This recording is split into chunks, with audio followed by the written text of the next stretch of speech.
All right, Chango. What's happening, Mark? How you been, man? I'm all right. Thank you for having me again. It's been a couple years. It's my privilege to be back. You've been doing some stuff lately. It's really interesting. Yeah, I've been busy. Hopefully, everything's gonna work out. Been helping a few people out with exonerations, and everything is starting to move faster with that. Tell me about that. That's fascinating. Well, you remember, I think we spoke about in my first interview, how I helped the Central Park Five. So that's 5 guys that I helped to be exonerated right there. Then before them, nobody knew that I helped a co-defendant of mine named Damon Springer with a murder charge that he had that he didn't do. So that's 6. And then I helped 2 gentlemen by the name of Anthony Ortiz and Danny Colon, who had 50 to life for 2 murders on the Houston in New York City. The Houston is a highway on the FDR. So that brings it up to 8. And the last guy I helped was a guy, Fernando. His name is Fernandez. And he was serving a 25 to life sentence. He did 24 and 6 months, 24 years, 6 months he had in before they gave him a bail. I wrote a 11-page statement that could help him out and turned it into the Manhattan District Attorney's Office. They investigated. They gave him a bail while he was still serving the 25 to life. Maybe 3-4 weeks later, they took back the bail because they were that convinced of what was brought to light. And subsequently, then they dismissed the case. Then after that, of course, he got paid a bunch of money. Right now, I'm helping a guy named Corey Jackson. He's doing 100 to life. Right now, he's in Sing Sing Correctional Facility. He's been in 33 years. He's been in since he was 14, 15 years old. Let's just take his case as a detail. So he's been in prison since he was how old? 14, 15 years old. For a murder? Since juvenile, yeah, for a murder. For a murder that he did commit. But while he was in there, this officer that, the dirty cop involved in this, his name is Mark Tevins, he put 3 murders on him. So he went to trial. He didn't commit the murders. He went to trial. He got convicted, and total he's doing 100 to life. For 4 murders? For 4 murders. Wow. The one that he did commit, that he is guilty of, that he does acknowledge, he's already passed his parole board by 8 years on it. Check that out. So he would have had the possibility to have been home for 8 years now. And this alleged dirty cop, where is he today? Oh, he killed himself. He shot himself in the head. He who knows what he was thinking? I can't really say about that, but he had a lot. He had a lot on his plate. He was a top grade detective with a top task force named HIU, who was stationed in Manhattan and has since been broken up. And he was top detective in charge of some of the biggest cases in New York City, some of the biggest arrests, like the leaders of the Wild Cowboys and other drug gangs from every different borough. This task force had the power to arrest any drug gang in any borough, but try them under a special judge, also questionable, in Manhattan, where the most power is at. So if something happened in Bronx or Brooklyn or whatever, they would, normally whatever happens in every borough, you get indicted and you go to court in those boroughs. But since this task force has so much power, they had the power to arrest you for all your crimes in Brooklyn, but instead of risking that you beat the case in Brooklyn or the Bronx, where there are more minority jurors, they bring you to Manhattan, where it's definitely that you're gonna be convicted. And then they were using a judge who herself was a prosecutor for many years, and whose goal was to become the Manhattan district attorney. So she was, promoting tough sentences and tough on crime, but it's just to build her record up to then challenge Robert Morgenthau, who was in office for 42 years. And it didn't work. She ran against him twice and lost, but she tried. And in the meantime, she built up her resume by giving people, I know a guy named Rafael Martinez whose his cases also may be overturned. He's supposed to be doing time for murder and drugs, and the guy that he killed, from what I've been told by a journalist, is alive in the Bronx. And that story is coming out soon. His name is Rafael Martinez. He was the leader of the Jerry Curl gang. Wow.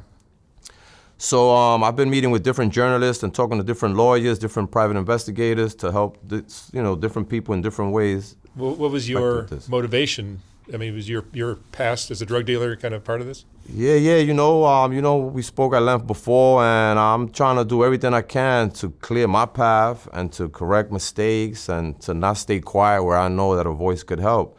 And that dude, Mark Tevins, used to do things for me, and I was able to not confess, but bring that up in conversation in order to get it going. They investigated into it. They saw that what I was saying was true. I have pictures of myself free while I was supposed to be on Rikers Island with a no bail, because I used to use him to pick me up, true story, and take me to have sex with different girls that I know, ex-girlfriends, future girlfriends. So little by little, we did different things. I used to take them and introduce them to girls or women that I knew from the past. And those things are illegal, but I was benefiting from them, so I took advantage of them. Who the hell want to be on Rikers Island if you know a way to get out and go have sex and come back? And the guy that's flashing the badge is doing it. So I use them for that. And by them tracking the records and checking visitation and checking phone records and me offering pictures that are time-stamped from 96 and I'm on the street when I'm supposed to be on Rikers Island, it helped to get the investigation open and get it going. And that's how this cracked open. And that's been in the last 3 to 4 years. Why was he giving you a little pass from your time at Rikers? You know what? People have asked that, but it wasn't a money thing. I never paid them for anything. We just got cool like that. The thing is this, in the DA's office, I was accused of having a relationship with a young district attorney at the time. Unethical relationship, it's not a crime, but it's definitely unethical. So one time, somebody walked into an office and I was talking to her about her breasts, It was a sexual conversation or sexual tone, and that got reported. So at that point, I kind of lost contact with her for a little while. I was not able to call her. She gave me a different number to call her. That was her boy. They worked together for that task force, and I had that relationship built in there. So I milked it, to tell you the truth. I said, let me see what I could do, because my original plan was I could escape. And now I had an opportunity to escape a bunch of times because he's taken me to ex-girlfriends of mine and in my neighborhood. People saw me in the neighborhood, and the rumor came out that I'm getting people arrested, but I would like for anybody that's watching this to tell me who the hell I got arrested, who got indicted because they saw me in the neighborhood. Really, I was fucking the neighborhood dudes, baby mothers, and their girlfriends. That's what I was doing, and I was using him to do that. And it worked out for me. It didn't last forever, but it worked out for me because it gave me an opportunity that I couldn't get nowhere else. And the plan was for me to escape. Plenty of times I opened the window in Mrs. Gomez, you know who you are, on her window on 108th Street, Central Park West, so I could leave. She lives on the 3rd floor. I'm at the fire escape. I could look down. He's in her living room drinking coffee. But I'm glad I never did that because it wouldn't have lasted. And I definitely wouldn't have the life I have now had I done that. Now, another guy at the same level as me did that, and he left. Same thing. Now, this task force kept that quiet because they don't want to bring light to them in that effect. And his name was Kevin Saxon. You could look this up. Every name I give you, you could look up. And he escaped for 10 days. Now, when they caught him, because he kept calling his girlfriend from Virginia, they gave him 10 years for each day that he was out. And he was out 10 days. So he got altogether 112 to life. His plea bargain before that was, I believe, 14 years. He was cooperating, and he complained about his cooperation agreement. He didn't feel his family was safe. Whatever he thought he was going to accomplish by escaping, he escaped. He was able to escape because the task force had people like Mark Tevins in it that were, lackadaisy. So mistakes occurred. This guy walked out of a car with 2 task force members in it on the Cross Bronx Highway, and they didn't realize it till they got to Manhattan. And he's 260, 280 pounds, handcuffed. Maybe he wasn't handcuffed, the rumor is.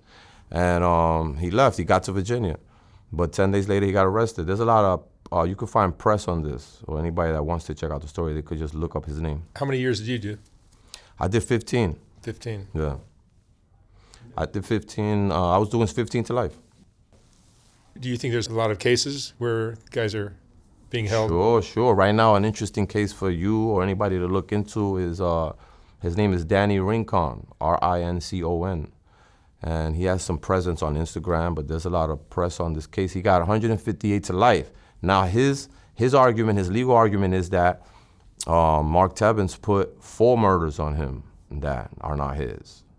Out of the 158 years, that means they got to take back 100 years if his lawyers could provide the evidence and the proof at his hearing.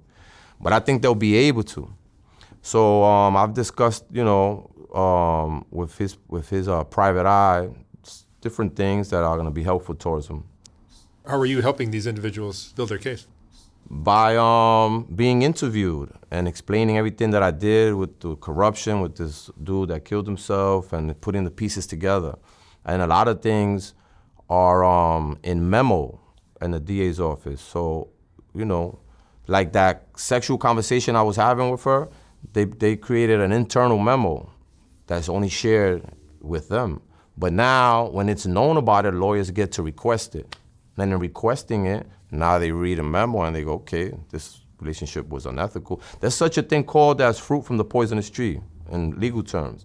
So if this detective arrests you for whatever and you got convicted, but he was corrupt, and then he arrests Bobby and he got convicted, and then we find out that he is corrupt, the investigation has to go like, let's look at all his cases to see who alleges that they were really innocent. And they interview them and they look into what happened, they reread police reports, and they figure out if the case has enough merit so that they could dismiss it or hold a new trial. A lot of times they dismiss it because it's already tainted. When they don't, they offer guys plea bargains. You got 25 years in, we're offering you 5 years. Get it? Nobody's gonna say no because that means I leave today out the courtroom, not go back upstate to Clinton, Attica, or nowhere else. So I've also been interviewing with the Integrity Bureau. I don't know if you're familiar with that. It's fairly new, couple of years old. And they started that program after a detective in Brooklyn, I think from the 75 precinct called, I think his last name is Scalia.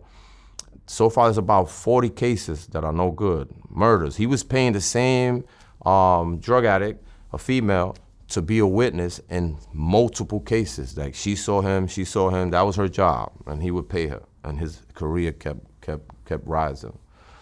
So it's something similar with this. This detective was first grade. He's in the top task force there is. He's in New York County, which is the richest county. He has seniority position. He's in the major case squad. All of these things are, notches on any law enforcement's career.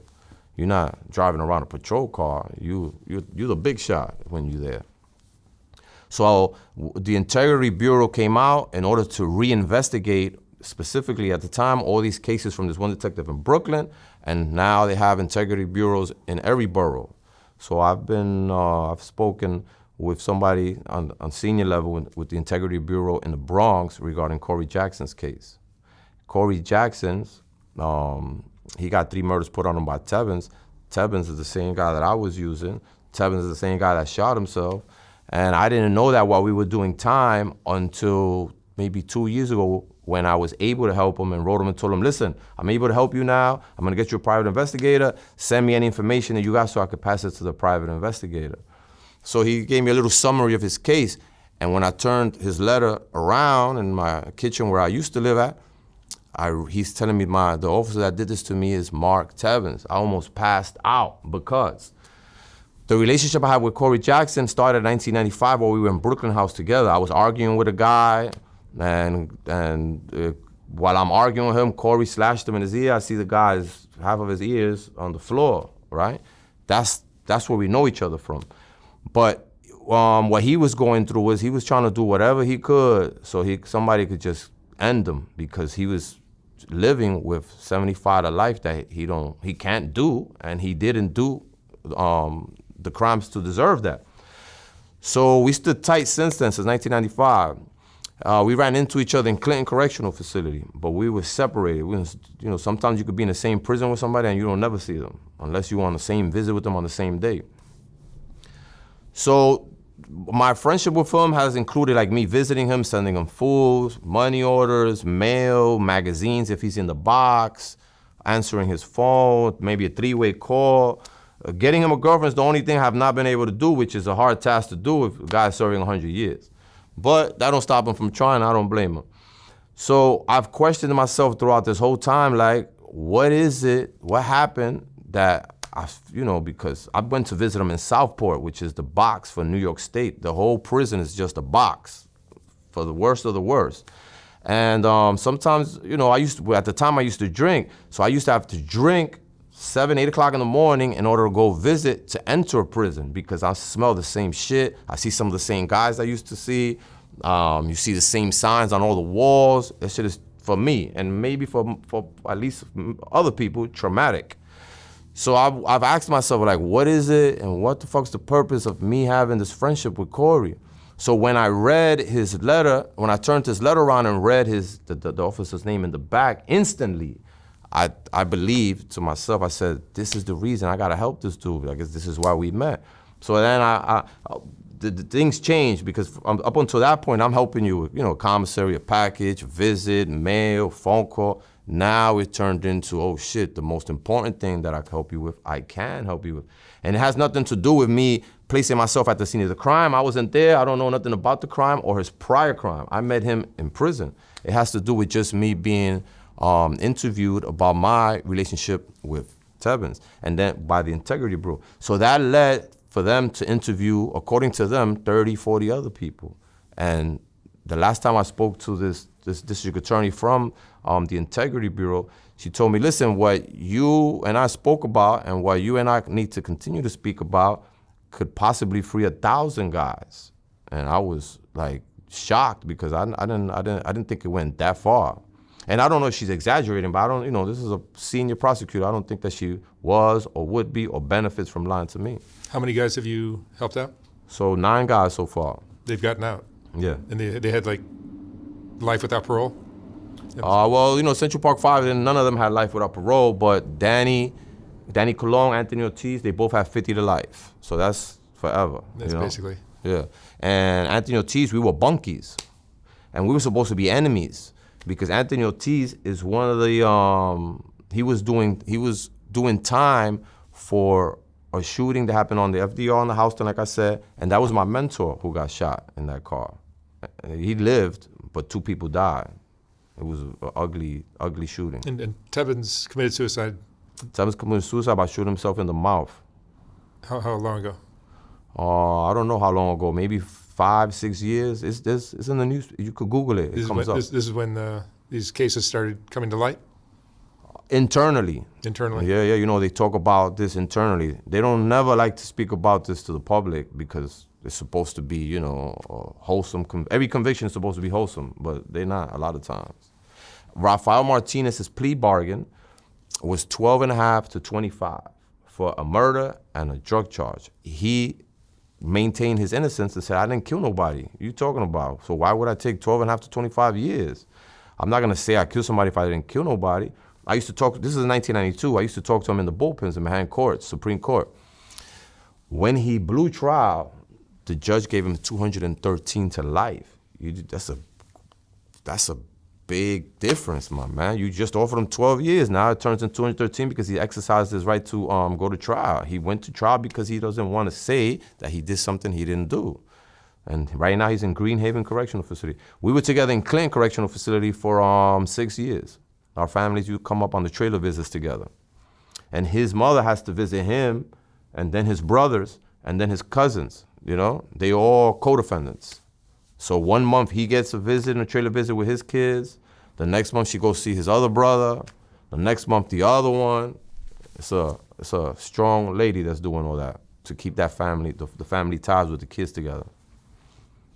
Fascinating life you're living now. I don't know about fascinating. It's a little scary, and I have to be honest with you, I live in fear every day, to tell you the truth, That's not something that people or maybe men like to admit to, man, but I'm trying to live every day for what it is and as honest as possible. So I'm always, and a lot of times, in fear, and I've had to come to the conclusion that it's been like that my whole life, because as a drug dealer, that's what it was. When we were running around shooting and ourselves committed murders, it was fear. It might not be a fear of a drug dealer, it's fear of landing in a cell for the rest of your life. And every day you got to worry about that, because the decisions that we made as far as murder and violence, there were no, there's no limitation for that, for murder. There's no statute. You could get indicted for murder if you committed murder at any time. So you're never going to be able to get over with it. So the blessing for us with my case is that we got charged with everything. When you're reading an indictment in a bullpen, you're like, man, they couldn't leave one motherfucking thing out. That could leave my time less, But when they got everything on there, you're done. There's no bail. There's no good news when you come to court. It's just time. And you got to figure out how much time you're going to be willing to take or do. And there's a network doing a show on you, right?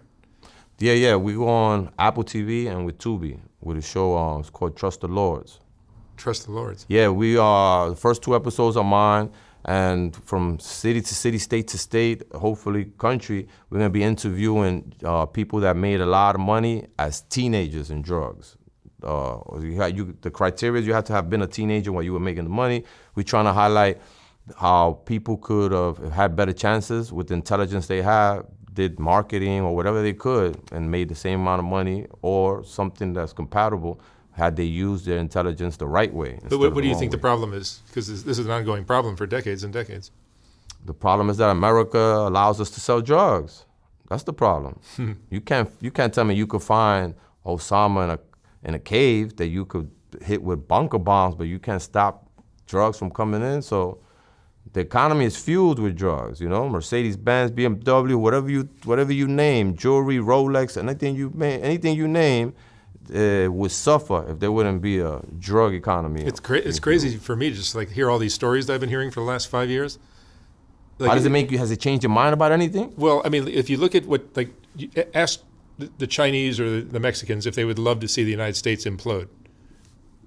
Unanimously, I think they would say, sure, we'd love to see that happen. And where are the drugs coming from? Yeah, from right there. You could buy a kilo of fucking fentanyl from China on the line. And we can't do shit about it. Can't or won't? Won't. Whatever, yeah. I think it's won't. Yeah, won't. Because, while I was doing time, sometimes I would ask different cops, correctional officers, if you could end crime by praying on it or wishing on it, and they all told me unanimously, no, this is job security. And that's when the ugly would come out of it. Like, you motherfuckers come in and out of here. I'm paying mortgages. My kids are going to be all right. I got fucking farm. I got this. And all of that is off the sweat of prisoners, man. And you see the license plates on cars and the money they charge for them in New York State, all those license plates get made in Auburn Correctional Facility. And guys get paid 42, 82 cents at most an hour if they've been doing it for a couple of years and have seniority level in the shop to get paid that. So a lot of these people, there's a lot of people in prison also that have been to the parole board 5, 6, 7, 8 times. And every time they go to the parole board, they get hit with 2 years. And they're told, you're not ready. If I'm not ready and I'm here for rehabilitation, then you haven't been doing your damn job. What you talking about? I'm not ready. Then some of them do programs in college, and still they're told, no, you're not ready. It's all about numbers. If you have a farm full of cows, does it pay for you to release your cattle? No. You got to keep them in order to milk them. So that's what they do. And the entire 15 years that I was there, I never met no motherfucker named rehabilitation. Ever. Rehabilitation is in the mind if you want it. And if you someplace that you don't want to be, you try to start fixing yourself so you never come back there. And thank God I've never been back there. So, I've done time with FBI agents. My neighbor was the son of Sam. I don't know if you remember or if we discussed that. I had a good friendship with Julio Gonzalez, who was the Happy Land. You heard of the Happy Land case in the Bronx where 84 people were burned? He lit a fire. He was a jealous guy. His girlfriend was in the club. He lit a fire in front of the door to try to get some attention, not knowing that there's absolutely no other exit. So the fire took off and nobody could come to the front door. And the fire kept pushing in and everyone in there died. Everyone. So you meet some people that have wild cases, and you meet people. I met a family member of the Hunts, the Hunts catch-up, that was doing time.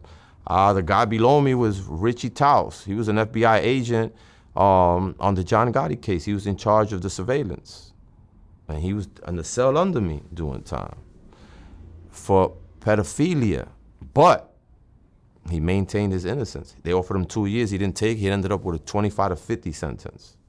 He has thousands of people in law enforcement and not only law enforcement. When I say thousands, it's a mixture of people who support him and also maintain his innocence. His story is that he blew the whistle on the government bringing heroin in, and him and 4 other guys. He was a helicopter pilot also in the war. And he said they blew the whistle, and his 3 friends had skiing accidents, car accidents, drowning accidents, and he ended up as a pedophile. I believe him. A lot of people believe him. And, crazy, I met a guy in there that had a pussy and a dick. They used to give him showers alone. So you in a place where you're forced to mingle and deal with different people, and from some of the people who you might have thought were the worst, you could learn some, and that's a humbling experience, when you could learn a lesson that's with you for the rest of your life from the guy that everybody else is talking about, or that nobody likes, or that everybody wants to kill. Because that's when you realize it ain't really what you done or who people say you are, it's what you could offer to people. It's what you could do for people. What your heart has for people is what counts. And if you got an ugly heart, then you're an ugly person. If you have Muhammad Ali has, I think it's Muhammad Ali has a speech about hearts that I love a lot. And that's basically, he just describes, if you're an ugly person, if you have an ugly heart, you're an ugly person. If you have a corrupt heart, then you're a corrupt person, right? Because the heart is what makes the man. The man don't make the heart. So I learned a lot from the people, the worst people that I was around, the worst people to society. To me, they were just guys doing time. And those are some of them I learned nothing from. There was a guy 2 cells down from me that wanted to be a woman and attempted to cut off his scrotum and penis with a shaving razor until he hit something, and then he sounded like a girl. He definitely sounded like a girl when he was yelling after he hit whatever he hit. But you meet different people in different places, and some of them, if you allow it, could help you, and if you allow it, some of them could hurt you. So I don't judge nobody for nothing. No matter who they are, where they are, where they're sleeping, what they got going on, because everybody could help. And everybody's a person. There's corruption everywhere, isn't there? And there's corruption everywhere, every single where. There's no way that, the way the cases work, the court system has a lottery draw for certain cases, high profile cases, big cases, organized crime cases like ours. And it's a lottery, and whomever, it goes to this judge this time, and this case goes to this judge this time.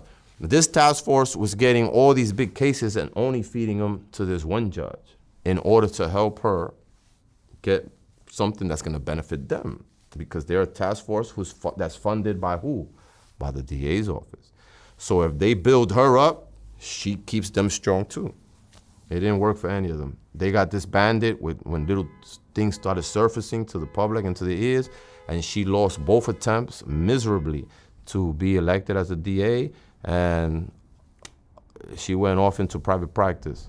And then some of them guys that were in DA's office, some of them had pedophile charges, some of them got caught sniffing heroin, like if they were down with Chapo. This is all documented. And little by little, they got disbanded, no more funding for them, and there's no more of that task force, even though they did so much work.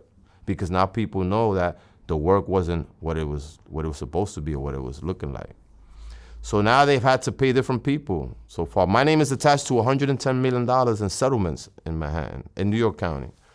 That don't mean I got anything. I've never received a dollar from nobody. I could still repeat, honestly. But by helping with this, by being interviewed for that, by signing this affidavit, by admitting what I was doing with Tebbins, all of that contributed to the same allegations that the people were making about it wasn't me, I didn't do it, this guy lied. And this guy got 5.7 million, that guy got 4 million, this guy got 12 million, that guy got, the Central Park Five got 48 million, this one got this much. I never heard of so many millions before, bro. But and that's the only that's the only remedy they have. You can't give nobody their time back. So you could just offer them money, and that's it. But every time they do that, it leads to another one, and another one, and another one, and that's what's been going on. I've been already involved with this for maybe since 2017. 2017. That's what? 7 years? Is it a much more rewarding life for you doing this than what you were doing before? Hell yeah. Listen, when I was on top, even though I was also miserable, I knew every day, no matter how miserable I was, I knew I gotta be in charge of my money. Where is it at? What time is it? They dropped it off. What you need? Everything was organized. So I thought that was the pinnacle of life. Like, yeah, I made it. But you just wallowing in misery. And who the hell wants to be responsible for shooting people? I don't want to be doing that shit. You know what I'm saying? Then you have kids, and you don't want nobody to come around your children with none of that ever. And I'm constantly, when I watch TV with my kid and I see things and I'm like, man, that's crazy.